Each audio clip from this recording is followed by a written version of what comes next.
নমস্কার বন্ধুরা, আমি টুসিস কিচেনে সবাইকে সাদর আমন্ত্রণ জানিয়ে শুরু করছি আজকে নতুন রেসিপি শুরু করার আগে যারা আমার চ্যানেলে নতুন আছেন তারা অবশ্যই আমার চ্যানেলটিকে সাবস্ক্রাইব করে আমার পাশে থাকবেন আর নোটিফিকেশন বেল আইকনটা অবশ্যই অল ক্লিক করে রাখবেন নতুন নতুন রেসিপির নোটিফিকেশনের জন্য। আমরা তো মুরগির নানা ধরনের প্রিপারেশন তৈরি করে খাই। আজকে মুরগির গিলে দিয়ে আমি একটি নতুন রেসিপি বানাবো, মুরগির গিলে কষা। রুটি পরোটার সাথে খেতে অপূর্ব লাগে, এমনকি ভাতের সাথে খেতেও ভালো লাগে। এখানে 350 গ্রাম স্টমাক আছে।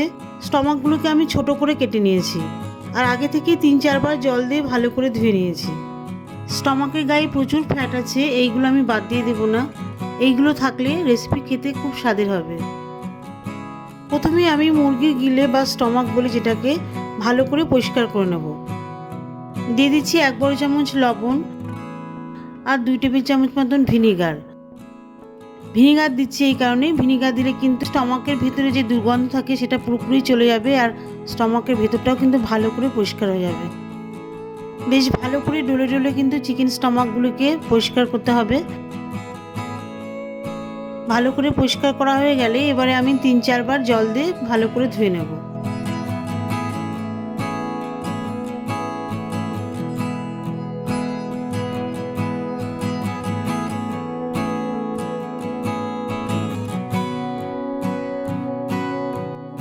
দেখুন চিকেন স্টমাক কত সুন্দর পরিষ্কার হয়ে গেছে। তো এইভাবে আপনারা বাড়িতে চিকেন স্টমাক ভালো করে পরিষ্কার করে নিতে পারেন। গ্যাসে একটা ফ্রাইং প্যান বসিয়ে দিয়েছি, দিয়ে দিচ্ছি 1/2 বড় কাপের মতন সর্ষের তেল। প্রথমে তেলটাকে ভালো করে গরম করে নিতে হবে। তেল গরম হয়ে গেলে স্লো হিট করে দিচ্ছি। এবারে ফোড়ন দিয়ে দেবো। দিয়ে দিচ্ছি বড় চামচের 1/2 চামচ মতন গোটা জিরে, 2টো ছোট সাইজের দারচিনি, 2 টুকরো বড় এলাচ আর 2 টুকরো ছোট এলাচ। এই ফোড়নগুলি দিয়ে তেলের মধ্যে ভালো করে ভেজে নিচ্ছি।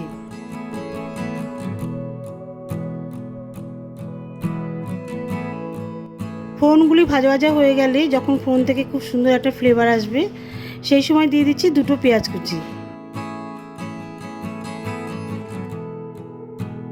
পেঁয়াজ কুচি খুব বেশি কড়া ভাজবো না, 3-4 মিনিট ধরে হালকা ভেজে নেব।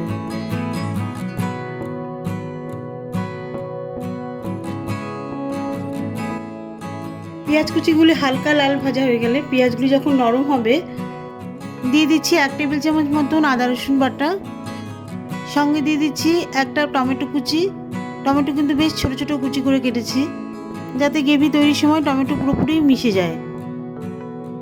এবারে টমেটো কুচি আর আদা রসুন বাটা 2-3 মিনিট ধরে তেলের মধ্যে কষিয়ে নেব।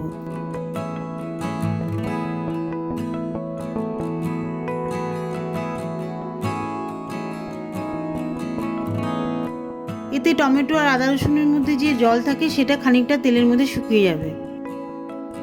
এরপরে একটা একটা করে গুঁড়ো মশলা দেব।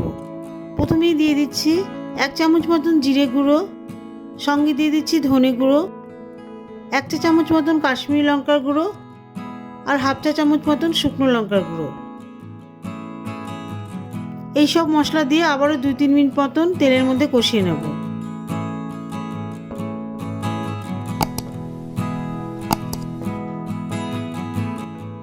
দুই 3 মিনিট কষানো হয়ে গেলে দিয়ে দেবো 1/2 চা চামচ মতন হলুদ গুঁড়ো ভালো করে মশলার মধ্যে মিশিয়ে দেব।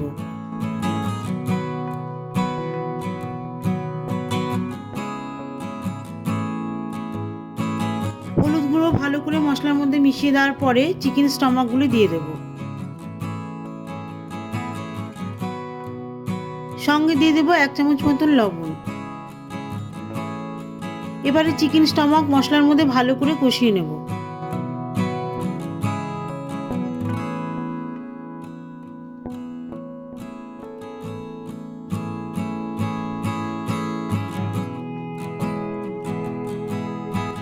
এবারে গ্যাসের হিট মিডিয়াম করে 4-5 মিনিট ধরে চিকেন স্টমাক মশলার মধ্যে ভালো করে কষাবো।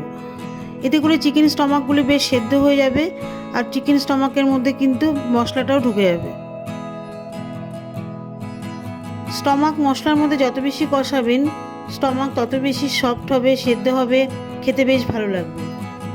এবারে স্টমাক ভালো মতন কষানো হয়ে গেছে। ঝোলের জন্য দিয়ে দিচ্ছি 1 বাটি জল, সঙ্গে দিয়ে দিচ্ছি 4টে কাঁচা লঙ্কা চেরা।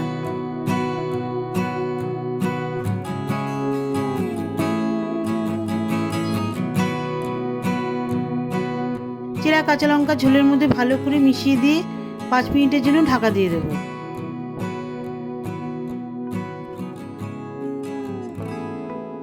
5 মিনিট পর ঢাকনা তুলে নিচ্ছি। ঝোল কিন্তু পুরোপুরি ফুটে এসেছে।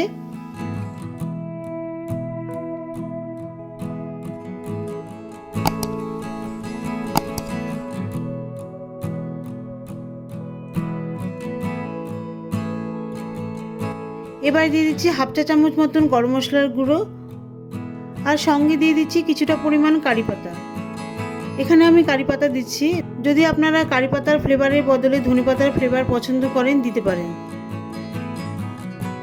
গরম মশলা কারি পাতা দেওয়ার পরে কিন্তু আমি ঝোল আরও 2-3 মিনিট ফোটাবো। এতে কারি পাতার পুরোপুরি সেদ্ধ হয়ে যাবে ঝোলের মধ্যে, আর পুরোপুরি এর ফ্লেভারটা চলে আসবে, আর ঘন একটা গ্রেভি তৈরি হবে। কারি পাতার খুব সুন্দর একটা ফ্লেভার আসছে। এবারে গ্যাস অফ করে দিচ্ছি। মুরগির গিলে কষা পুরোপুরিভাবে রেডি হয়ে গেছে। এবারে আমি প্লেটে সার্ভ করব। এভাবে তৈরি করে খান মুরগির গিলে রেসিপি, ভালো লাগবে আশা করি। রুটি পরোটার সাথে খান অথবা ভাতের সাথেও খেতে পারেন, ভালো লাগবে। তাহলে বন্ধুরা, আমার এই রেসিপিটি ভালো লেগে থাকলে অবশ্যই লাইক করবেন, কমেন্ট করবেন, সাবস্ক্রাইব করবেন, আমার পাশে থাকবেন। দেখা হবে পরবর্তী ভিডিওতে নতুন কোনো রেসিপি নিয়ে। ভালো থাকবেন, সুস্থ থাকবেন।